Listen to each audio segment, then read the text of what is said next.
तो जब तक तुम ये सोचोगे नहीं कि मेरे को 200 करोड़ की कंपनी बनानी है, 500 करोड़ की कंपनी बनानी है, 1000 करोड़ की कंपनी बनानी, तुम्हें ऐसे लोग दिखेंगे ही नहीं कि जो मार्केट में ही तुम्हारे आसपास घूम रहे हैं लेकिन 100-200 करोड़ की कंपनी चला रहे, तुम्हें दिखेंगे ही नहीं। कि बिजनेस स्टार्ट हो जाता है लेकिन स्टक हो जाता है, हम उसको स्केलेबल नहीं कर पाते। कि कभी कभी हम बिजनेस के अंदर ना हम अपनी एग्जिस्टिंग अपॉर्चुनिटी है जो होती है उसको हम फाइंड आउट नहीं कर पाते। राइट।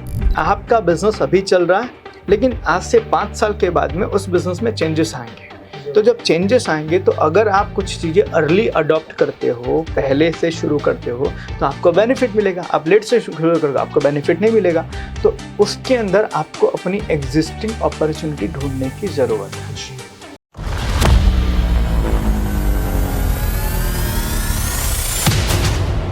सबसे पहले तो सोच बड़ी करना बहुत जरूरी है, एक्सप्लोर करना बहुत जरूरी है। बहुत ज़रूरी है। पर अब मेन चीज ना सर, सराउंडिंग ऐसी होती है लोगों की कि वो आगे सोच ही नहीं पाते हैं ग्रोथ के बारे में, या आगे कुछ एक्सप्लोर करने के बारे में नहीं सोच पाते हैं। देखो, सराउंडिंग होती नहीं है, हमने बनाई है। ओके, समझना एक चीज़ को।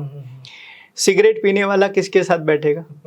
सिगरेट है ना। दारू पीने वाला, दारू वाले। तो सिंपल सी चीज है, हमने बनाई है ना। तुम दारू छोड़ दो ना, तुम्हारे साथ दारू पीने वाला बंदा कल से बंद। राइट। प्रॉब्लम ये है, हम नहीं छोड़ रहे हैं ना। राइट। हम नहीं छोड़ रहे हैं तो हमारा जो बंदा है वो कैसे छोड़ेगा? बस वही चीज है। हम वो अपनी छोटा सा दायरा नहीं छोड़ रहे खुद। जिस दिन आप ये डिसाइड कर लोगे यार मेरे को यार 200 करोड़ की कंपनी बनानी है, तो तुम है ना 200 करोड़ के लोगों तक पहुंचना शुरू हो जाओगे। एज एग्जांपल समझो, है ये प्रैक्टिकली है। ये बहुत जगह मैनिफेस्टेशन की बात करते हैं, लॉ ऑफ अट्रैक्शन की बात करते हैं। कहते हैं आप ना कोई चीज़ के बारे में सोचना शुरू करो, वो चीज़ें आपको दिखना शुरू हो जाएगी। बिल्कुल सही बात है। समझो, आपने एक ड्रीम बनाई कि मेरे को एक कार मेरे को लेनी है, मेरे को मर्सिडीज लेनी है। तुम आज तुमने ये सोचा पूरा का पूरा दिमाग में, अब तुम्हें वो मर्सिडीज कारें दिखनी शुरू हो जाएंगी। ऐसा नहीं था कि पहले वो नहीं थी, पहले वो थी लेकिन तुमने सोचा नहीं था तो इसलिए दिख नहीं रही थी। तो जब तक तुम ये सोचोगे नहीं कि मेरे को 200 करोड़ की कंपनी बनानी है, 500 करोड़ की कंपनी बनानी है, 1000 करोड़ की कंपनी बनानी, तुम्हें ऐसे लोग दिखेंगे ही नहीं कि जो मार्केट में ही तुम्हारे आसपास घूम रहे हैं लेकिन 100-200 करोड़ की कंपनी चला रहे, तुम्हें दिखेंगे ही नहीं। राइट। तो ये चीज़ें, जैसे कि आप समझो, इसका एक प्रैक्टिकल उदाहरण मैं आपको बताता हूँ। जब घर में लड़की या लड़के की उम्र शादी लायक हो जाती है ना, तो माँ बाप के अंदर सामने जो लड़की या लड़का दिखता है उसको वो ऐसा ही देखता है, या तो ये मेरी दुल्हन बन सकती है या तो ये मेरी बेटी का दूल्हा बन सकता है। राइट। वो हर बच्चे को देखना शुरू कर देते हैं इस तरीके से। एग्जैक्टली। सो जब तक आप आपके दिमाग में लाओगे नहीं ना कि मुझे ये चीज़ चाहिए, ऐसा करना है, तब तक वैसी चीज़ें तुम्हारे साथ दिखेगी नहीं।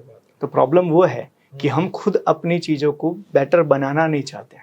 ऐसा नहीं है कि मार्केट में दारू के अलावा और कोई अच्छी चीज़ हेल्थ के लिए मिल ही नहीं रही है, लेकिन आपने सोची नहीं इसलिए आपको दिख नहीं रही है। और सर कहीं ना कहीं पे एज अ मेंटोर लोग उस तरह की मेंटोरशिप भी नहीं ले पाते कभी कभी, या उनके पास भी ऐसे मेंटोर के अभाव के कारण वो आगे ग्रो नहीं कर पाते। देखो, मेंटोर का मतलब लोगों को नहीं आइडिया है। मैं तो सिंपल सा बोलूँ, उनके हिसाब से पता है, सलाह जो है ना, जो सलाह जो है ना, एक तो फ्री में अवेलेबल है ना। हर पान या बीड़ी के गल्ले पे दुकान पे खड़ा हुआ इंसान सिगरेट पीता हुआ या मावा घिसता हुआ सलाह देता है। ठीक है, तो एक तो सबसे बड़ी चीज़ ये है, प्रोफेशनल लोगों की सलाह लेने के लिए वो पैसा खर्च करने को तैयार नहीं है। बिल्कुल। और जो उनको सलाह दे रहा है, वो बंदा सलाह जो दे रहा है वो कितनी एक्यूरेट है उसको भी नहीं पता और आपको भी नहीं पता, तो इसलिए आप उसकी सलाह मानते नहीं हो। तो आप क्या सोचते हो कि यार जैसा होगा देखा जाएगा। बिल्कुल, है ना। तो प्रॉब्लम वो है, जब आप, एज एग्जांपल मैं आपको बताऊं कि जब आपके घर के अंदर आपकी, मानो कि आपकी वाइफ है या फिर फ्यूचर में कोई भी पर्सन है जो प्रेगनेंसी कंसीव करती है, ठीक है, तो वो हर चीज़ में डॉक्टर की सलाह लेती है। सही बात है। ठीक है कि मेरा बच्चा 3 महीने का हुआ तो मुझे क्या करना चाहिए, 6 महीने का हुआ तो क्या करना चाहिए, डिलीवरी के बाद क्या करना चाहिए, डिलीवरी के 3 महीने 6 महीने के बाद क्या, ये सारी चीज़ों की सलाह लेती है, उसके लिए फीस पे करती है। सही बात है। राइट ना, क्योंकि उसको पता है ऐसी सिचुएशन के अंदर डॉक्टर की, प्रोफेशनल की सलाह मेरे लिए बहुत अहमियत रखती है और इसलिए वो पे करती है। तो प्रॉब्लम इज, जब लाइफ की बात आती है ना, तो लाइफ को लोग ऐसा लगता है लाइफ के लिए सलाह क्यों लेने का। सही बात है सर। और इसके लिए ना वो खर्च करने को तैयार है, ना उनको सीरियस इसके ऊपर दिख रही है, कोई चीज़ नहीं दिख रही है, और फिर बोलते हैं कि यार मेरी ज़िंदगी बनी नहीं। यार सिंपल सी चीज़ है, आपकी ज़िंदगी बनी नहीं, आपकी ज़िंदगी आपने बनाई नहीं। बिल्कुल। समझना। ट्रू मार्केट में अच्छे कपड़े मिल रहे हैं, मिल रहे हैं, आपको पहनने हैं तो पैसे देकर ले आओ। सही बात है। मार्केट में अच्छे लोग बैठे हैं जो आपके बिजनेस को, आपकी लाइफ को, आपकी मेंटल हेल्थ को, हर चीज को सुधार सकते हैं। एक्चुअली सर सुबह में एक कोट में पढ़ रहा था, don't wait for what you want, Exactly. What you want is already waiting for you. Exactly मैं वही बोला, मार्केट में ये सारी चीज अवेलेबल है, लेकिन आपको चाहिए तो आपको उनके पास जाना पड़ेगा, उनकी फीस पे करनी पड़ेगी और वहां से आपको जो चाहिए आप लेकर आओ। बिल्कुल। सो बाजार ओपन है सबके लिए, प्रॉब्लम ये आपको चाहिए कि नहीं। लेकिन हर एक चीज की फी होती है सर। देखो फ्री कहा जाता है ना कि जहाँ फ्री लगा हो ना, जहाँ पर फ्री की चीजें मिल रही हो, समझना वहाँ तुम्हारा सबसे ज्यादा नुकसान होने वाला है। नुकसान होने वाला है, राइट। तो ये ना, ये जो लोगों को मेंटालिटी जो बनी हुई ना फ्री वाली चीजें, वो मेंटालिटी के चक्कर में वो बहुत नुकसान करते हैं। आज अगर हम सोशल मीडिया की हम बात करें सर, चैट जीपीटी है, बहुत सारी ऐसी चीजें हैं, इंस्टाग्राम है, they are providing a free content. Exactly और कितना नुकसान कर रहा है, बहुत सारा नुकसान सर। आज समझो ये फ्री कंटेंट जो है, अब उससे क्या हो रहा है कि एक्सेस करने के बाद अनलिमिटेड कंटेंट है, कंटेंट है, राइट। तो अच्छी चीजें देखते देखते वो बुरी चीजें पहुंच जाती है, सही बात है। और फिर बुरी चीजें में इतना उलझ जाते हैं, इतना अंदर चले जाते हैं, फिर बाद में बोलते हैं यार मेरा बहुत समय चला गया, मेरा माइंड खराब हो गया, मेरा पूरा खराब इसीलिए हुआ क्योंकि आपको फ्री में चीजें मिली और आपने उसको यूज करने के लिए लिमिट नहीं लगाया। राइट। तो जहाँ ज्यादा फ्री है वहां पर लोगों का नुकसान ज्यादा है, क्योंकि वहां पर लोग अपने ऊपर कंट्रोल नहीं करते। राइट। सो बहुत जरूरी है थोड़ी सी चीजों को सुधारना, कि मार्केट के अंदर अगर आपको अपना करियर बनाना है तो आप उनसे बात कर सकते हैं और वो अवेलेबल हैं जो आपको आपके करियर में, आपके बिजनेस में, आपकी हर चीज़ के अंदर आपको सही गाइडेंस प्रोवाइड कर सकते हैं।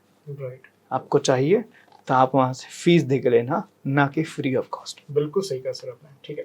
अब इसी के रिलेटेड एक क्वेश्चन और है कि बिजनेस स्टार्ट हो जाता है लेकिन स्टक हो जाता है, हम उसको स्केलेबल नहीं कर पाते हैं। आपके सेशन में एक और आपने एक चीज कही थी सर कि कभी कभी हम बिजनेस के अंदर ना हम अपनी एग्जिस्टिंग अपॉर्चुनिटी है जो होती है उसको हम फाइंड आउट नहीं कर पाते हैं। राइट।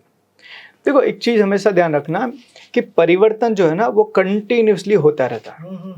प्रॉब्लम क्या होती है, कई बार हम परिवर्तन को परमानेंट मान लेते हैं। करेक्ट, बिल्कुल राइट ना, कहा जाता है the only one thing is keep changing, that is life. Right, true, ठीक है, हमेशा जिंदगी बदलते रहते हैं, बिल्कुल। तो आप जब छोटे बच्चे थे 6 महीने के तो आपके कपड़े अलग थे, आप 6 साल के हुए आपके कपड़े अलग है, और जब आप 16 साल के हुए तो आप आपके कपड़े अलग है, और जब आप 36 के होंगे तो भी आपके कपड़े अलग होंगे। राइट, तो ये लाइफ है। जी जी। आपका खाना अलग था, आज अलग है। सही बात। पहले आपका लाइफ अलग था, आज अलग है, और आपने इसमें कंटिन्यूसली चेंजेस किए जहां जहां रिक्वायरमेंट पड़ी। तो यार बिजनेस में क्यों ये चीज को आप नहीं समझ रहे हो? बिजनेस आज से 10 साल, 20 साल, 50 साल पहले जो चलता था और आज जो चलता है इसमें बहुत फर्क है। एक सेशन के अंदर हमने पूरा बताया था कि बिजनेस का जो चेंजेस है ना वो कहाँ से शुरू, बिजनेस का कहाँ शुरू हुआ, बार्टर सिस्टम से। सही बात है। जहाँ पे करेंसी नहीं थी, तो बार्टर सिस्टम से शुरू हुआ। बार्टर सिस्टम से बाद में आया वो लाला की दुकान वाले, कि पूरे गांव में एक लाला होता था जो किराना, कपड़े सब रखता था। फिर वहां से धीरे धीरे शुरू हुआ, किराने की दुकान तक आए। सही बात है ना, जहाँ पे हर गली नुक्कड़ पे एक किराने की दुकान होती। फिर वहाँ से थोड़ा सा और हुआ तो डिपार्टमेंटल स्टोर आए कि भाई बहुत सारे किराने की दुकान जो है एक बड़ी से बना दी वहाँ पर। वहाँ से देखो मॉल आया, मॉल पे डिफरेंट, उसके बाद सुपर मॉल आया, फिर ऑनलाइन शॉपिंग आई आज, और होम सर्विसेज आ गए। पहले आपको बाल कटवाने के लिए बाहर जाना पड़ता था, आज घर पर आके आपके बाल कटिंग करके जाते हैं। राइट, तो इतने चेंजेस हुए। अब जो बंदा ये सोचता था बार्टर सिस्टम पहले चलता था, आज भी मैं वही चलाऊंगा, बिल्कुल बिल्कुल, तो कैसे ग्रो करेगा? सो ऐसी सिचुएशन के अंदर आपको हमेशा एक चीज ध्यान रखना, चेंज कॉन्स्टेंटली होगा, बिल्कुल होगा। तो जैसे जैसे चेंजेस होंगे ना, वैसे वैसे आपके बिजनेस के अंदर कुछ प्लस और माइनस भी होगा। बिल्कुल सही कहा। मतलब कि आपका बिजनेस अभी चल रहा है, लेकिन आज से 5 साल के बाद में उस बिजनेस में चेंजेस आएंगे। तो जब चेंजेस आएंगे तो अगर आप कुछ चीजें अर्ली अडॉप्ट करते हो, पहले से शुरू करते हो, तो आपको बेनिफिट मिलेगा। आप लेट से शुरू करोगे आपको बेनिफिट नहीं मिलेगा। तो उसके अंदर आपको अपनी एग्जिस्टिंग अपॉर्चुनिटी ढूंढने की जरूरत है जी। और एग्जिस्टिंग अपॉर्चुनिटी को हम कैसे डिफाइन करें, मैं आपको बताता हूँ। एज एग्जाम्पल कि पहले के टाइम पर टूर्स एंड ट्रैवल्स है ना अलग होती थी, टिकट जो बुकिंग की जाती थी वो अलग होता अलग था, होते थे जी। ठीक है। आज के टाइम पे देखो दोनों एक ही जगह हो रही है, दैट इज एग्जिस्टिंग अपॉर्चुनिटी। सही बात। जिसने बहुत पहले से इन चीज़ों को समझ लिया था ना कि जिसको टिकट करवानी है उसको टूर एंड ट्रैवल्स की भी रिक्वायरमेंट पड़ेगी, राइट और जिसको टूर एंड ट्रैवल्स करवानी है उसको टिकट की भी रिक्वायरमेंट पड़ेगी। राइट करेक्ट है। तो उसने क्या किया, एक ही जगह से सॉल्यूशन ले आया कि भाई मैं एक ही दुकान से दोनों चीज करूंगा, बिल्कुल। तो उसको बेनिफिट ज्यादा मिला। अब आज जो कर रहा है उनको बेनिफिट कम मिल रहा है। आज भी समझो जैसे सुपर स्टोर का कल्चर हमारे वहाँ पे है, तो आज के टाइम पे हमारे इंडिया में डीमार्ट सक्सेसफुल इतना ज़्यादा क्यों हुआ, उसके पीछे की वजह है ना, मैं किराने की दुकान पर जाऊंगा, किराने की दुकान के ऊपर मांगूंगा, वो देगा, फिर बिल बनाएगा, इतना टाइम वेस्ट होगा। तो बेटर है डीमार्ट ने क्या किए कि भाई मैं एक बड़ी सी दुकान बनाता हूँ, बिल्कुल उसके अंदर आप बास्केट लेकर आ जाओ, आराम से सारी चीज़ देखो, जो समझ में आए उठाओ रखो, बिल बना के घर जाओ। सही बात। उसने उस चीज को समझा, वो देख रहा था और उसने इसके ऊपर एग्जीक्यूशन किया, दैट वाज एग्जिस्टिंग अपॉर्चुनिटी। और आज भी किराने की दुकान बहुत सारे ऐसे हैं जो आज भी इन चीजों को नहीं देख रहे। आज भी उनको कैसा लग रहा है, दुकान के बाहर कस्टमर होना चाहिए, दुकान के अंदर मैं होना चाहिए, कस्टमर बोले मेरे को वो निकाल के दो तो मैं निकाल के दूंगा। और अब प्रॉब्लम क्या है कि इस प्रोसेस में ही वो सोच रहे हैं कि बड़ी कंपनी बना ले, वो बहुत बड़ा बिजनेस बना ले। नहीं पॉसिबल है, नहीं पॉसिबल है। लेकिन सर यहाँ पे एक बात और डर की भी तो आ जाती है कि मतलब जो लोग रिस्क ले रहे हैं दे आर ग्रोइंग, बट समझो यहाँ डर कहाँ है, राइट यहाँ डर नहीं है, यहाँ पे अंडरस्टैंडिंग की चीज है। एक चीज समझो, आप 5 साल की एज के अंदर जो कपड़े पहनते थे, आप आज वो कपड़े पहनते हो, आपने चेंज किया ना, उसमें कौन सा डर है आपने? उसमें कोई डर नहीं था। सिंपल सी चीज है यार, कोई डर नहीं है। ये तो मेरी अंडरस्टैंडिंग को मैं बढ़ा रहा हूँ ना कि मार्केट में परिवर्तन आ रहा है, मुझे मेरा बिजनेस ग्रो करना है, तो मुझे उसको लेकर आना पड़ेगा। आज समझो एक टाइम पे ऐसा था कि जहां पर प्रोडक्ट्स को बेच देना वही प्रायोरिटीज होती थी, मतलब मैंने प्रोडक्ट को जैसे तैसे बेच दिया, राइट, ये प्रायोरिटी। लेकिन जैसे जैसे मार्केट में इस परिवर्तन को लोगों ने देखा कि भाई लोगों को बेचने के साथ सर्विस भी चाहिए, रिलेशन भी चाहिए, राइट। तो आज के टाइम पे क्या हो रहा है पता है, कस्टमर आपकी प्रोडक्ट उठाने से पहले बोलता है इसका सर्विस सेंटर कहाँ है। सही बात है। और आपका सर्विस सेंटर नहीं है ना, तो आपकी प्रोडक्ट लोग लेने से घबरा रहे हैं। बिल्कुल।